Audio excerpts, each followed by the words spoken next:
Abbott Power Plant's going through a conversion.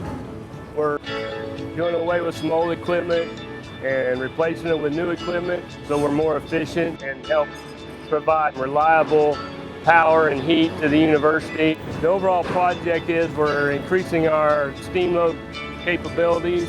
We're adding new boilers that don't need the same amount of stack.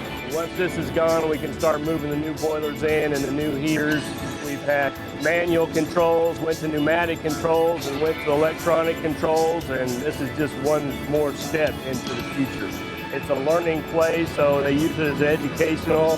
They always have tours of younger individuals, and hopefully it inspires the youth to come up with better and more efficient methods.